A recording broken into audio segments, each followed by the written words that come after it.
and welcome back to another speed build video.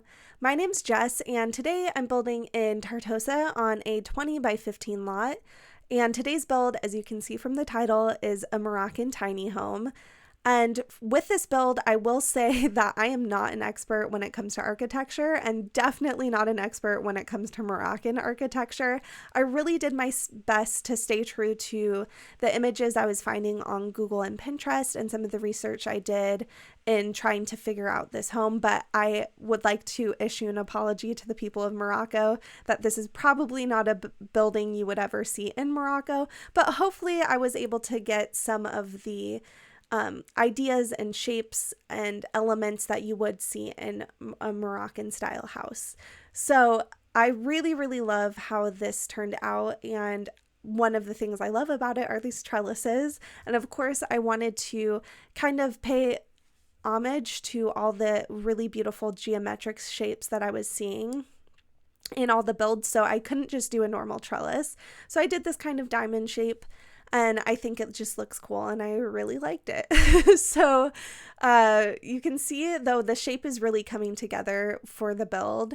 I really wanted it to be really geometric and have a lot of different living areas. Now, I will say that won't be ideal for everyone's style of gameplay because the bedroom is upstairs, the bathroom is downstairs and in a separate room, and then the kitchen, dining room, and living room are all together downstairs in one area. So I know for some people that might be a little too frustrating to deal with, but hopefully if you want to play in this house, it won't bother you too much.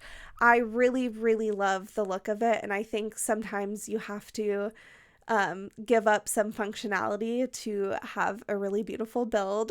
So that's a little bit of my reasoning of why I kind of decided to separate things out like I did. Now, I want to say a big thank you to, and I'm so sorry, I totally forgot to write down the name, but there was someone on my last video, or one of my last videos, who actually commented and asked if I could do a Moroccan style house that was small. And so, of course, I took that to mean tiny house.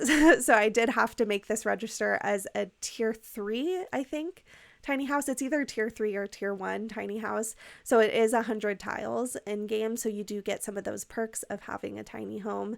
But I want to say thank you for the recommendation, because this was just such a fun build to do and something so different for me. And I really think good practice for when I do get here in my simmered save file.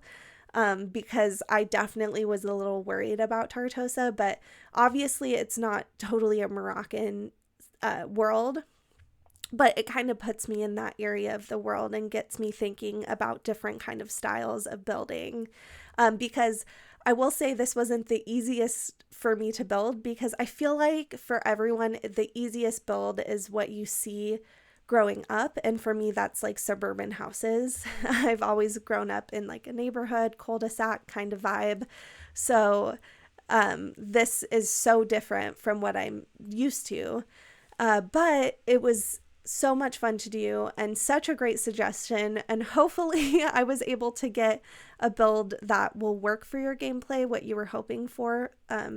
But if not, just let me know, and I want to try this style again for sure. So yeah, just let me know down below if you happen to see this video again.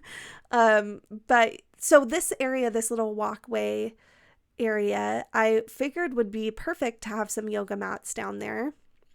And I really tried my best to incorporate as much skill building items as I could. I love to do that when I'm doing builds, because I always think for gameplay, it gives you a lot of options for the type of sim who can live here, sims or sims. There is only one bedroom, just to be clear, so 1 or 2 sims can fit in this build. But yeah, and also, I mean, you could probably fit another sim if you just took away one of the balconies and made it into a little separate room. But I didn't want to do that because I really like how the balconies look. And on this particular balcony, I went ahead and made it into a kind of dining area. And of course, a place you could have barbecues. And I'm so happy with how that area turned out. You'll see I'm gonna put some wisteria crawling up all along that area, and it just has the most beautiful view out to the ocean. I actually had to take a screenshot of it because I just thought it was so pretty. Like, how dreamy would it be to just have that view out to the ocean, just surrounded by flowers and greenery? And here you can see I'm actually putting it up here. And I will say I did that in part because I feel like that's something every builder does. When there's kind of a blank space that you don't really know what to do with, you just use some greenery to fill it in and call it good. And that's definitely what I did here. But I just think, oh my gosh, it looks so beautiful, and I'm really, really happy with it. But moving on, I went ahead and used these pieces from Jungle Adventure to kind of outline the courtyard area, the kind of pathway, but it did take me quite a while, so I didn't film all of it because I assume you wouldn't want to watch me do the same thing over and over again.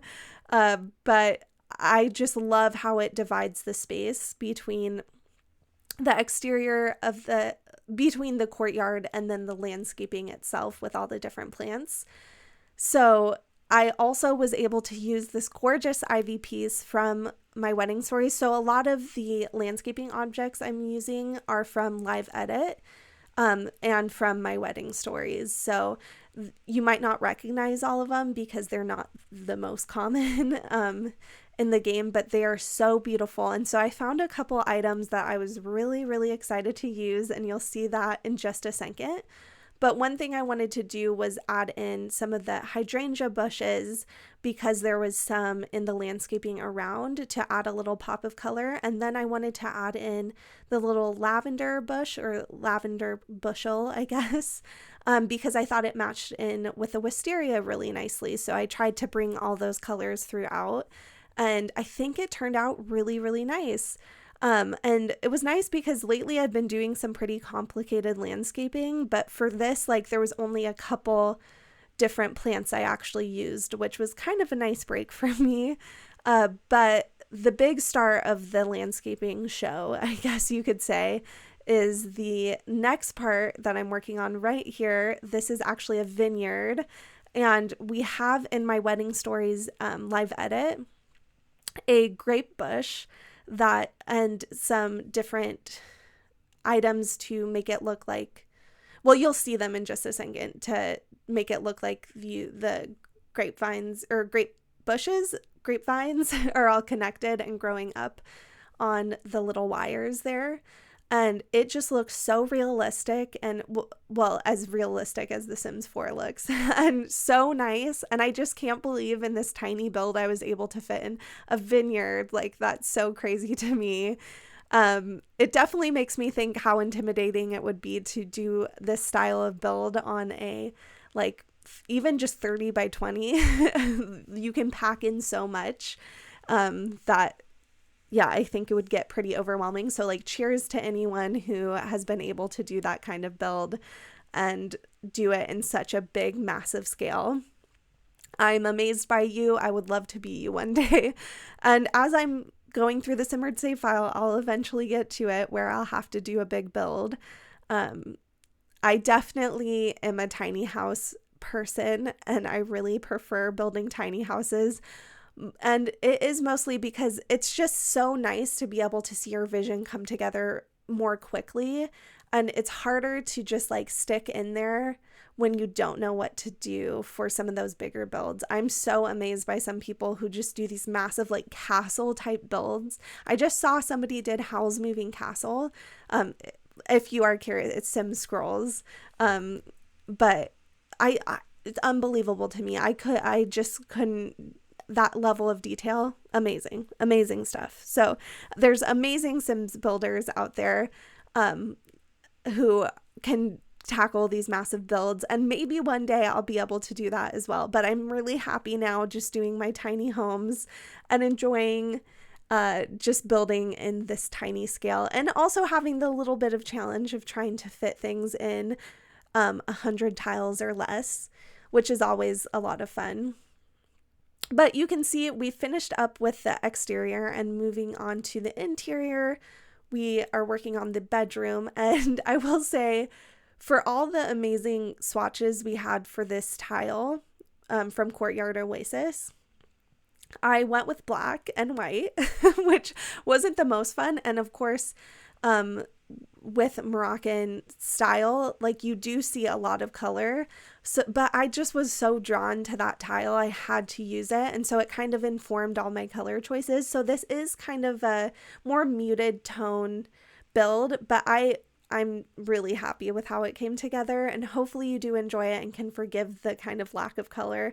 I was seeing like also a combination of like more colorful kind of style, but also some that were more muted and rustic, very like bohemian styled. So I think I was able to get like a happy medium of adding in some color while still having those really muted tones.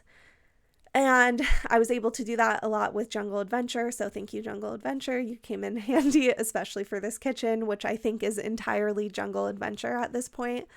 But here we have just enough space for a little dining table, which I was so happy I was able to squeeze in. And I was able to use these base game chairs that I don't think I've ever used. And I think they have such cool detailing, this flower detailing on the back that's so beautiful. And I thought would be just one of those areas where I could add in a little bit of color and sneak it into this build. And I think it looked really, really nice. So one thing I wanted to mention, as I always do with my builds, is when there's like Sims news, I like to talk about it just to remember this time in Sims history, I guess. And so we had the Growing Together gameplay trailer get released, and I mean, it was exciting for me, but gameplay isn't really what I look for. So I will be so excited for the live stream to see what kind of build and buy items we get. But let me know if you enjoyed the trailer, or if there's anything you're not so excited for, things you are excited to see. But it looks fun to me, and it looks like there's a lot of new elements of gameplay they're adding in, and they considered quite a few of the life stages that we have in The Sims, like elders, which they don't always get the most. There's not a lot of elder representation in The Sims, so it's nice to have that kind of being added in, it looks like. So I am very excited, always excited for new Sims content, definitely. We'll be building some generational houses coming up. So if you have any suggestions for the type of style or family home you'd like to see for your game, definitely let me know, because right now I'm not really sure where to start with a big generations house. I was thinking just a classic suburban style, but if there is something else you would want, maybe a world that you would want it in that I can kind of theme it after, just let me know in the comments. That would be super great. And I will say I was super inspired by the last comment, so might be another place where I can get inspiration. It's kind of nice to utilize other people's creativity and not have to think about and make decisions myself, because I'm not the most decisive person, if I'm honest. So being able, when it comes to Sims builds, being able to have someone else make the decisions for me is really nice. I will say I oftentimes will ask my sister or my partner for different Sims inspiration, like what I should be building, what type of build I should do, or what type of Sim should live in the build I'm gonna do. I really enjoy building like that, actually. If you are in a building rut, to look at random Sims on the gallery and just try and do a build based around them and their like personality, if the person has any information listed with them. It's a lot of fun. So we're actually moving on to the last room in the build, which of course is the bathroom. And this is a pretty big bathroom, so I was able to add in quite a bit, and I think it works with the kind of dreaminess of the house itself and this kind of the courtyard oasis vibe that it definitely has. So just added in a few plants. I really wanted to get greenery into this bathroom, and especially since this is a medium wall height build, at least the bottom story, it can be hard to fill in those medium wall height space. So I tried to add in that greenery, and I think it worked perfectly. But we're actually coming close to the end of the build. So I want to thank you so much for watching, taking the time to support my little channel here on YouTube. It means so much to me. I can't thank you enough. But with that being said, I hope you have a great day, a great rest of your week. Thanks again for watching. Bye.